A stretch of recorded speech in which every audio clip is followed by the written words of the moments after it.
अध्यक्ष महोदय, माननीय मुख्यमंत्री महोदय सभागृहामध्ये आहेत म्हणून एक भाग मुख्यमंत्री महोदय आपल्या लक्षात आणून देतो।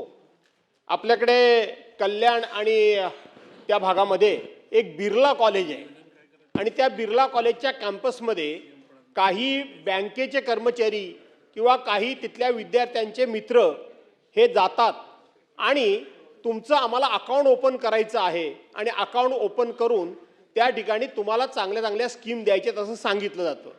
अशा 60 ते 70 विद्यार्थ्यांची अकाउंट्स माननीय अध्यक्ष महोदय बँकेमध्ये ओपन केली गेली आणि ओपन केल्यानंतर त्या प्रत्येकाच्या खात्यावर 2.5-3, 4 कोटी 5 कोटी रुपयाचं ट्रान्झॅक्शन झालं आणि हे सगळं ट्रान्झॅक्शन मुख्यमंत्री महोदय परराज्यात झालं।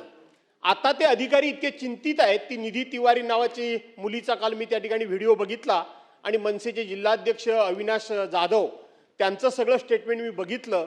ते खूप चिंतेत आहेत।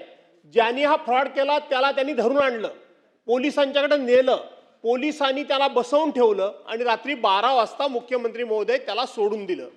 त्यांची एवढीच मागणी आहे की आमच्या अकाउंटवरून जिथे कुठे ट्रान्झॅक्शन झालं असेल तर त्याचा आज शोध नाही लावला तर उद्या आमच्यावर ते वसुलीचे भानगडी येतील किंवा आमच्याकडून वसूल केले जातील। यामुळे मुख्यमंत्री महोदय आपण सायबर गुन्हे शाखेला आदेश देऊन जो कोणी दोषी असेल त्याला पकडा आणि विद्यार्थ्यांनी चूक केली असेल तर त्यांना पाठीशी घाला मी म्हणणार नाही, पण चूक केली नसेल तर त्यांना भयमुक्त करा अशी माझी विनंती आहे। ठीक आहे अध्यक्ष महोदय, त्याची माहिती घेऊन उचित कारवाई करण्यात येईल।